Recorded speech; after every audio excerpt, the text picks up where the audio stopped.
Welcome back to the Guest List podcast.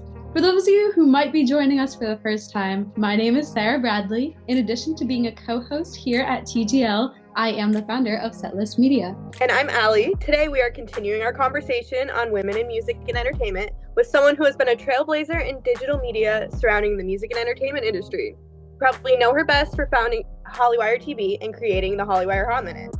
She is an icon and one of my personal heroes, so it is an immense honor for me to introduce the one and only Chelsea Briggs.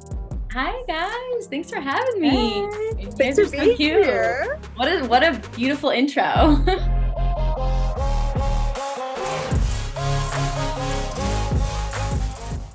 What was your main inspiration behind creating Hollywire? Yeah, for me, I moved to LA and knew that I wanted to do like on-camera hosting, producing. At that time, I only had like producing, but I had interned at MTV and did like production type stuff, but I knew I wanted to do on-camera stuff. So, YouTube, it wasn't new, but it was like, kind of blowing up in a sense. And so I started kind of creating content that I was excited about and stuff that I was a fan of. And I've always been a fan of music and pop culture and entertainment news. I've always known way too much about it. And so, I just started like posting stuff about it, things I was passionate about, One Direction and, all the things, music. And that's kind of where it really started from. Like, it was sort of just posting stuff that I was excited about in hopes to find people that were also excited about it, Aww. I love that. In One Direction, you've come to the right place. You've come to the right place. I'm literally staring at a flag of Harry Styles right now. Yes. Can they just have a reunion already? That's like what I want. I'm like ready for it. Seriously, they're like, I always knew Harry was going to be big, and it's been cool to see all their journeys. Not little. I was going to say little journeys, but they're not little. No, not quite. I have tickets to see Niall at MSG, and the way that he's going to be facing the big banner of Harry, if he mentions it at all, I'm going to be gone. Yeah. I'm going to be like crying. Oh my god. I saw. It's so funny now, like weird full circle moment, because Niall's like randomly in kind of my friend group. Like he's like in like he makes music with the guys that are in like my friend group, and so like I see him not all the time, but every once in a while. And it was just like during the pandemic, I ran into him and we were chatting, and it was just like funny because I was such a fangirl, and like now it's like, oh yeah, like play it cool. But I was telling him, he's like, man, I go, don't you ever like miss he goes, man, Chelsea, like we really came up together or something. And I was like, I was like, I was like, yeah, for sure. Like, I was like, do you ever miss those days? Like, we were like bright-eyed, bushy-tailed, and he was like, all the time. He's like, now we have to like be adults. And he was like, it was this really cute moment of like reminiscing on old One Direction days. He's like, now it's like hard and scary. And it was really cute. I know. Yeah, it was sweet. Well, One Direction is a band that you covered a lot on Hollywire Hot Minute. Yeah. Where did you get the idea for that concept? And are there any like favorite stories that you covered that stick out from that time? Yeah, I think for me, I was like trying to figure out like a way to cover news that was like quick and like bite size, So I was like, a minute, we'll do a minute, the Hollywire Hot Minute.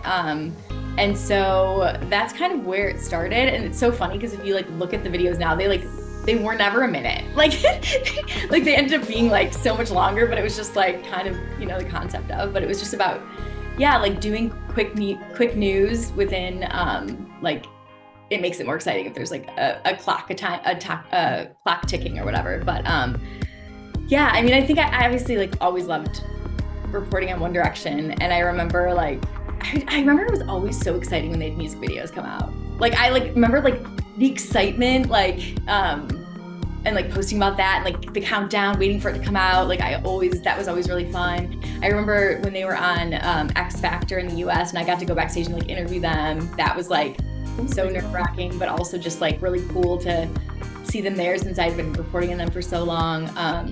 Besides One Direction, it was kind of a cool time. Like it was like Justin Bieber and like Selena Gomez were dating. It was just like this really fun, like teeny bopper time, young Hollywood time. That was just like really, and it was like it felt lighthearted. Like I feel like these days it's like a little less lighthearted, and so I like that. Like it was kind of just like bubblegum fun, but gossipy and Yeah. yeah. No, isn't it wild to like look back on that era of pop culture? Yeah. Totally. Like I remember I didn't have like any social media, but I like so I got like all of my like information that would normally be like found on social media from watching your video. That's so cool. It's so I was funny. watching Like one of them last night to prep for you this. were? Which one? Oh gosh, what was it? It was a One Direction one, I think. I can't remember Shocker. which one. I watched about it. Right.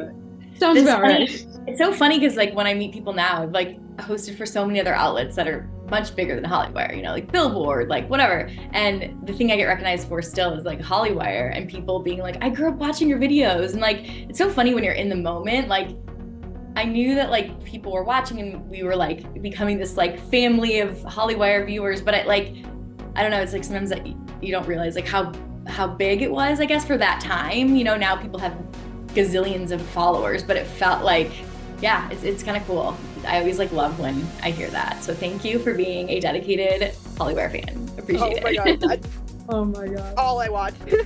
Yeah. Literally every day. I said this on our last episode. Every day after school, I'd be like sitting against my locker on the phone. I've told you this too. Like that makes me so happy. Like it is one of my vivid memories from at least middle school, but definitely some high school years there too. Yeah, I remember like being homesick and having like YouTube on my TV and just watching like random ones. That's so great. Oh, I love it. I wish we knew each other back then so we could gossip about all the stuff. I know, girl, we almost did. Right. What were some of the challenges you faced founding a digital media company in music and entertainment, and how did you overcome those or pivot to a solution? Yeah, I think just like it was sort of it was new in the day and age of like media, like online outlets covering things. So I think just like gaining sort of respect from other people in the industry and being able to like get on carpets or get those interviews with artists, that was always really hard. Like, I mean, we began to prove ourselves, but it took like a minute, you know? And then still at the end of the day, it's like, no matter what, for me who wanted to like host, it's like, you're still not E or Access or Extra. So you're like still at the back of the carpet, you know? So like, that was the thing too. Like we show up to a red carpet, but we'd be at the very end. So you're like screaming to try to get interviews with people. And that was hard too. And I think that like, that was kind of when I pivoted a little bit I started covering more like up and coming artists that I would like get interviews with. So like, you know, we were one of the first people to interview like Ed Sheeran in the US and like, you know, Imagine Dragons and all those artists. And so it was kind of cool as we grew, like I would see them and I would interview them before everyone else. And then I'd see them on the carpet and they'd come over to me because they knew me from doing an early interview with them before anyone else was, you know? So like that was kind of cool. But yeah, I think just like gaining that respect and like people taking you seriously. And I mean, there's so many challenges to it, you know, like building out a team that was like hardworking and like making money. You know what I mean? Like it's not as easy as it is now on like TikTok and stuff. But yeah, so I think there were a lot of struggles, but like early on, I remember that was the one thing was like getting people to like accept us on carpets and like, you know, award shows. We wanted to like be up there with everyone else, and so that it took a minute to like prove ourselves. Yeah, absolutely. And I guess on like a similar path, was there a specific moment where you knew that this was the right direction for you? And, you know, was there a moment where it kind of all clicked and you were like, yeah, this is our kind of, we're making it, this is happening? Like for Hollywire or just like hosting in general? Hollywire, hosting, anything, honestly. Yeah, I think for Hollywire, I do remember like, it's so funny because I would get up so early. Like I would get up at like 5 a.m. and go into the office and like do the job. And I remember like feeling this like, once people started, because I think we gained like 100,000 followers really quickly. Like it was, and then all of a sudden it just kept going up from there. And so I remember like getting up in the morning and some days I'd be so tired, but I would like had this like really like incredible determination. Cause I was like, I have people that are like wanting me to do this. Like it was this sort of like feeling of like not being alone in it and like having these people that are rallying or expecting me to post some stuff that's juicy goss or, you know, just like videos in general. So like, I remember feeling that like pressure in a good way. It was like this like motivation. And then, Yeah, it's so funny, like looking back on it.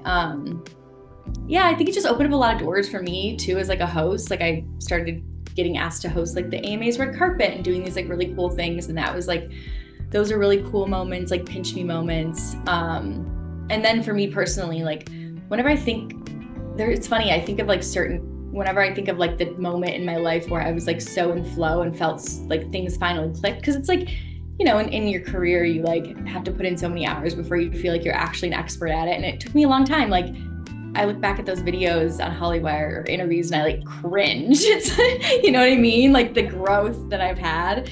But I feel like I was always sort of growing and like always feeling nervous and anxious and wanting to do the best, you know, like, so I feel like it didn't click till probably like, honestly, like 2019, I remember like doing a carpet for Billboard Women in Music. It was a live show and interviewing like Billie Eilish and like Alicia Keys and like sitting on that carpet and just feeling really like in my power and like kind of, you know, it was just like just, I don't know how to describe it other than it just felt so in flow. And I think back to that moment sometimes because I'm like, and there's a few moments like that, but they were all like red carpets, just sort of being in the vibe, in the flow, owning my voice, owning like what was going on around me and like doing good interviews and being very present. Like that's sort of what I think too. I love that. What can you tell us about your involvement with Billboard and Live One? How did what you created at Hollywire help you prepare for what you're doing now? Yeah, so I worked at Billboard for 8 years or so, and that was, they kind of like poached me from Hollywire. So they basically in 2016, I think it was, they were like, come over here and do what you did at Hollywire for like our video news department. And so that honestly, some of my favorite memories have been at Billboard. And I think, you know, obviously working at Billboard, you have access to like bigger artists and like, you know, there's more respect there and you're doing big live shows. And I think Hollywire just, it taught me like work ethic. It taught me, the funny thing is that one of the things I always think about when I like create content is like, what do the fans want? Because I do feel like I had like a really special relationship with fans, and I would ask them like what questions to ask artists, and I would give shout outs when I would create content at Billboard. It was like, you know, Billboard tends to be more like, you know, journalist, professional, like sort of boring sometimes. And I remember I would try to like make it more about like, what do the fans want to know? Like, what story should I cover that the fans want to know? So that was something I think I took away from it. But yeah, just work ethic. I mean, just being in the entertainment industry in general, there's so much to learn when you like throw yourself into it. And I feel like I was so green, like at Hollywire, and just kind of had to like be thrown in the trenches to learn all the things, be around all the people, the good, the bad, like get tough skin. Yeah, I think that's my answer. I love that. I think it's like so important to have like fan involvement because like I feel like fans still aren't taken as seriously as they should be and should definitely be more involved in like how like the industry is like run, because I feel like when fans are in charge, everything just ends up coming out like better because like they know what the fans want because they are fans. They know exactly. They know the best questions to ask. But yeah, I couldn't have said that any better. I definitely agree with all of that. We do a lot of like by fans for fans stuff here, so yeah, that's awesome. Good for you. Thank you. Taken from the Hollywire handbook. I love it. Definitely. I can only dream. I know. Love it. But yeah, I loved that you spoke about the Billboard Women in Music Awards. Because one of my favorite Instagram posts of yours is from last November when you hosted the red carpet for Femme It Forward's Give Her Flowers Awards Gala. You were talking about how women just absolutely dominated the nominations for this year's Grammys, and that you were having super meaningful conversations and honoring female artists like SZA, who had the most nominations this year. So looking back on nights like that, what does being a woman in music and entertainment mean to you? First things first, like I think there's nothing more beautiful than like women supporting women, right? Like I think when we grow up, there's this whole thing like where you're supposed to be like, you know, competitive, or it's like her or me. And like, you know, I felt that a lot in the industry too. It was like, you know, people stabbing each other in the back, and it's like, and that was something that like, I just never agreed with. And I think that the industry's gotten a lot better. So I think there's nothing better than like that event was so great because we're just really celebrating women and lifting each other up. And there's something like so beautiful about that. And I mean, I think the thing that's really cool about women in music or creative space is that women, we're so emotional and we're so like, you know, empathetic, and emotion really is what being creative is, right? That's like what some of the best songs are written out of that place. And so I think like it's so important to have a woman's touch on things. Like we can be emotional and empathetic, but then we can also be boss babes, you know? It's been cool to see how women have started dominating things in the music industry. Obviously still such a long ways to go. But you know, definitely like putting a stamp on things. And I think the Grammys was just one part of that, being able to sort of see these boss women like take over the nominations ahead of their male peers. It's really empowering. It's empowering if you're in music, and also if you're not, if you're just a woman in general, you know, and in a workplace. But I love it, like doing so, like Women in Music at Billboard is like my favorite award show to cover. You find yourselves, it's like you're the whole time you're complimenting each other in your outfits and you're just like lifting each other up, and it's just such a beautiful, like I just think if women come together, we can like take over the world, you know? Yeah, I love that. I agree. We were like that. Literally, we got on FaceTime before we joined this. We were like, oh my God, you look so good. Yeah. Oh. So similarly, who are some of your personal female inspirations, and what does it mean to you that you are an inspiration for others like us? Oh, that means a lot. Thank you. I feel like when you say that, like imposter syndrome kicks in, and I'm like, me? Why? Like, what? But I appreciate that. I'll go back to that. But I think for me, yeah, like I always looked up to like, I love Oprah. That's like the most basic answer, but she's just such a boss. And not only is she so authentic in her voice and like what she stands for, but she's like always learning. She's I agree with so much of what she says and like her spiritual life too. And she's such a good interviewer, like, and she's just like, she's really come up from nothing and like made this empire for herself. And it's like so incredibly inspiring. Like, she's like one person I would love to like sit down with for dinner or like, interview. Like she's like a dream interview for me. And then I love Kelly Ripa, but I think people like her, as I've gotten older too, it's like really fascinating to see women in the industry that are successful and that also have families. Cause you're like, how is that even possible sometimes? Like I don't know how people do it. Cause I mean, I don't have a family, I don't have kids right now, but I like can imagine seeing my friends that do, who have to take work off for a couple of years. And it's just, you know, like, I think there's something like really inspiring about that. And like, I love Kelly Ripa, I always have. And I think watching her and, you know, having her own show and having also a family, 4 kids, 3 kids, she like, it's pretty inspiring.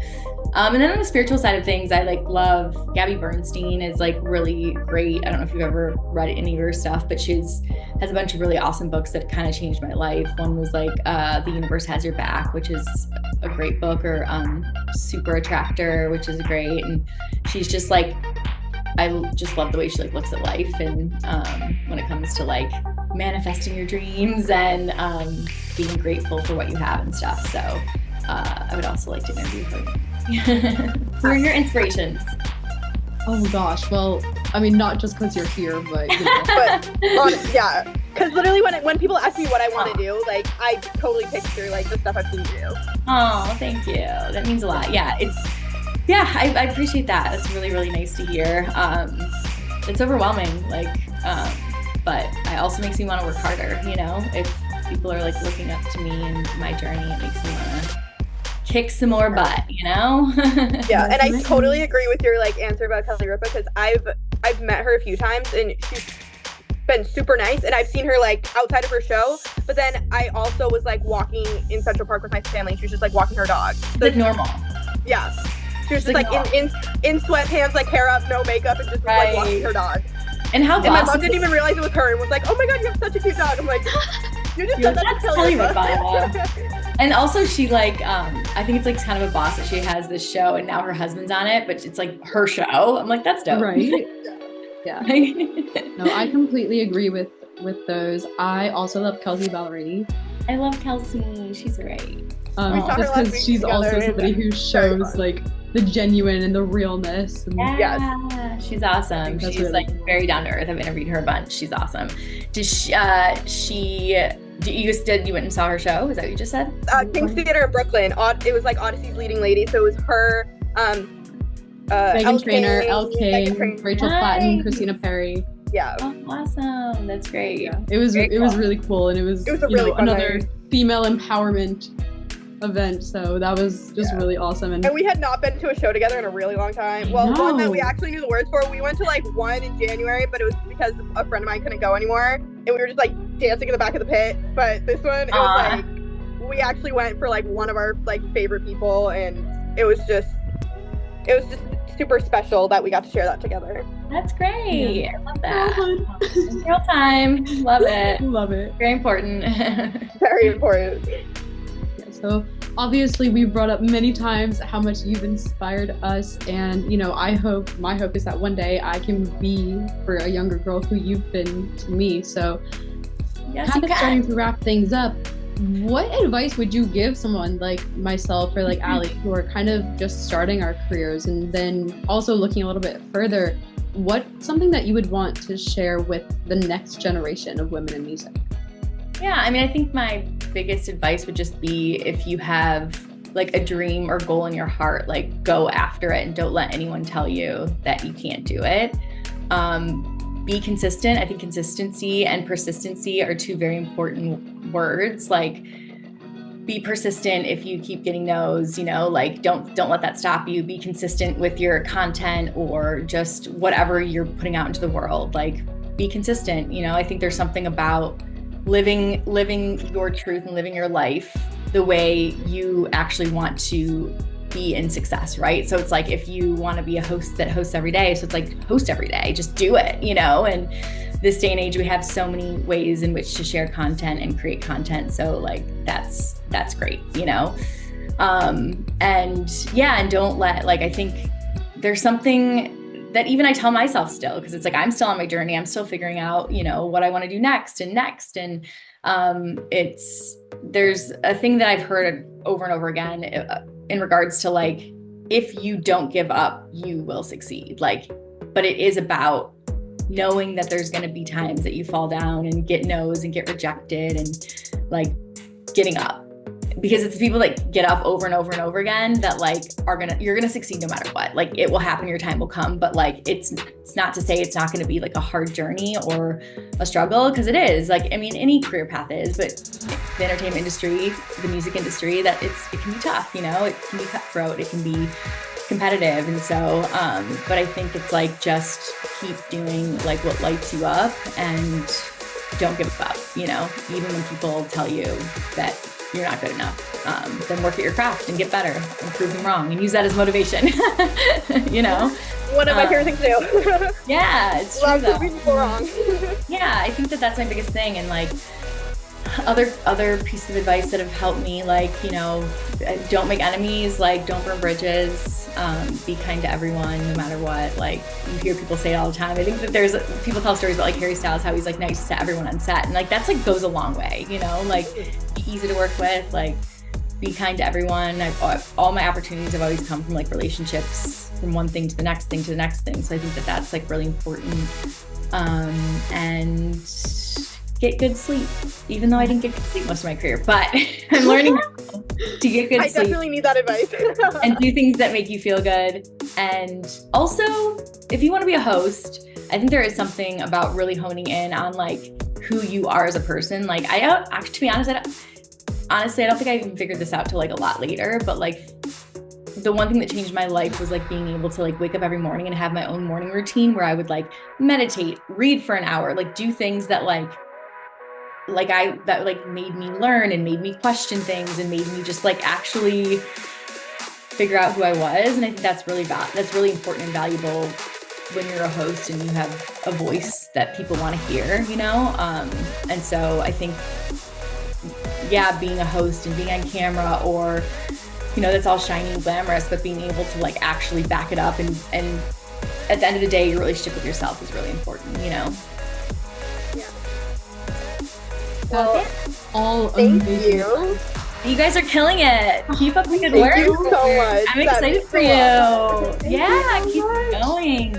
You guys are great. I love that I've got to hang out with you and chat with you guys. Yeah, thank you so much for taking the time to visit us. We had so much fun hearing your story, and we can't wait to share your wisdom with our audience. Yes, awesome. Well, you guys, thank you so much. Keep up the good work and keep in touch for sure, okay? Of course. And, picking your brain has been so special for me, especially because not only have I been following your career for a decade plus at this point, you've been following my cousin, Carly Rose, since the X Factor days. Love that. Oh my God, I love Carly. She's the best. Sometimes your interviews were like the only way I kept up with her while she was on the show, just because she was so busy. So this is just like a full circle moment. It was, a year or two ago that you guys did a live one event together. Yeah. So I was like, oh my gosh, Carly and Chelsea are back. I know. And I need to meet her. I've heard so many fun stories.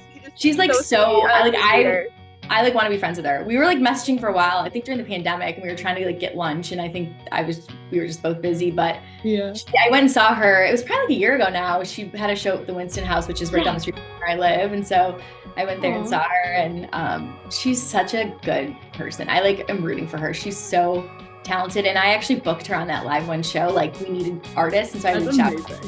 And I love that. I was so excited, like the giddiness inside me when she was going out to perform, because I was like, no one knows what they're about to see. Like, she's so good, and like her voice is just like, she's my favorite, by far favorite X Factor contestant. Like, when we had our Broadway episode, Sarah had never told me that she was on Broadway. My face when she was like, yeah. So when my cousin was on Broadway, I was like, huh? And I was like, yeah, the singer one. Yeah. Like, I didn't know she was on Broadway. That's so funny. I kind of forgot about Broadway person. I lost my mind. I saw her parents when they were here at the live one event too. Oh, yeah. They're doing really well. So good. Happy. Everybody's great. I don't want to take up too much more of your time, but if you have any upcoming projects that you want to talk about, or if you want to take a minute and let everybody know where they can find you across the internet, the floor is yours, my dear. Working on some projects right now that I can't really talk about. You can find me, I'm doing a bunch of stuff for Live Nation right now. So I'm covering a lot of events for them and red carpets. So you can find me on their social media, Live Nation. And then you can find me at Chelsea_Briggs on Instagram, TikTok, and Twitter, all the things. Yeah, well, thank you guys. Have a good rest of the day. Thank you so much. Of course. Thank you, Chelsea. Talk soon. Yeah, definitely. Bye. Yes, bye guys. Bye. Thank you guys so much for joining us today and listening to our conversation with the incredible Chelsea Briggs. Allie, tell them where they can find us. They can find us at TGL Pod on Instagram, and then also our other Setlist Media account on Instagram and on TikTok is at Setlist Media, and of course my favorite thing to say, X, formerly Twitter. For our YouTube friends, all of those socials, Chelsea's and ours, will be linked below. If you're on Spotify, thank you so much for joining us. Hi, friends. We will see you guys next month. I hope you enjoyed the continuation of our conversation on women in music. And of course, major shout out to Chelsea. Bye, guys.